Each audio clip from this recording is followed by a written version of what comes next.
ጠይቁ ይመለስላችኋል። አቡነ ሽኖዳ ሳልሳዊ።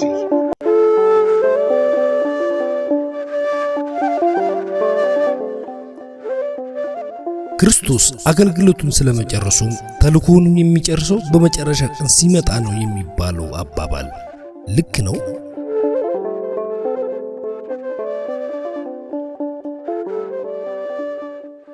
መልስ፣ ከአምላክነቱ ጋር በተያያዘ የክርስቶስ ሥራ ዘላለማዊ ነው።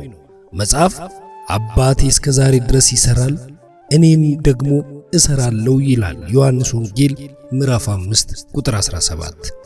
ክርስቶስ ወደ ምድር የመጣበትን የሰው ልጆችን ኃጢአት ቅጣት የማዳን ሥራን ግን ፈጽሟል።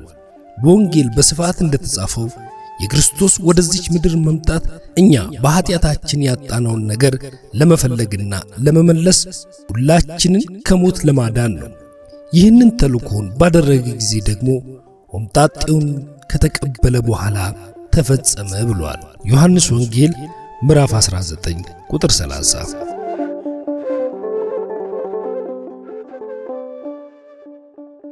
ይሁን እንጂ ሐዋርያው እንደተናገረው በአንደኛው ዮሐንስ ምዕራፍ 2 ቁጥር 1 ላይ በአብ ዘንድ ጠበቃ ሊሆነን ለዘላለም አለ።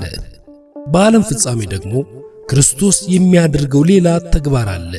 በዳግም ምጽአት ወደ ምድር በሚመጣበት ጊዜ የሚመጣው በሕያዋንና በሙታን ላይ በመፍረድ ሁላችንም ለእያንዳንዳችን እንደየሥራችን ሊሰጠን ነው። የማቴዎስ ወንጌል ምዕራፍ 24 ቁጥር 25። ለዘላለም ግን የእርሱ ሥራ አያቆምም። በየትኛውም ጊዜ ሰሌዳም የክርስቶስ ዓላማ አልተጠናቀቀም ልንል አይገባንም። ምክንያቱም ይህ አባባል የተወሰነ ደረጃ ክርስቶስ ያልተሳካለት እንደሆነ አድርጎ የሚያቀርብ ነውና፣ ይልቁንም ክርስቶስ ብዙ ዓላማዎች እንዳሉት ግን መናገር እንችላለን። የመጀመሪያው ከሁለቱም የቀደመ መነሻ ነው። ሁሉ በእርሱ ሆነ፣ ከሆነውም አንዳች እንኳን ያለ እርሱ የሆነ የለም የሚለው ዮሐንስ ወንጌል ምዕራፍ 1 ቁጥር 3 ነው። ከዚህ ቀጥሎ የሚመጡ በርካታ ጥያቄዎችም አሉ። እነዚህ ተግባራት እያንዳንዳቸው ሙሉ በሙሉ ተጠናቀዋል።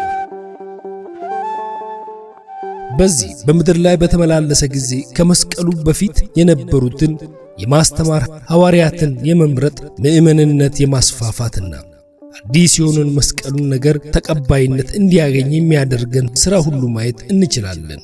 እርሱም ለአብ እኔ ላደርገው የተሰጠኝ ሥራ ፈጽሜ በምድር አከብርሃለሁ ይላል። ዮሐንስ ወንጌል ምዕራፍ 17 ከቁጥር 4 ላይ ወደ መንግሥተ ሰማያት ካረገም በኋላ ያደረገው ተግባር አለ።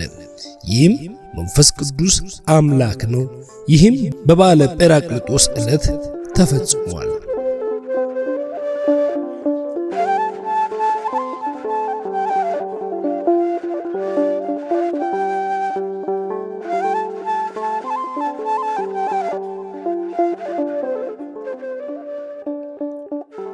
ጠይቁ ይመለስላችኋል ከሚለው የአቡነ ሽኖዳ መጽሐፍ የተወሰደ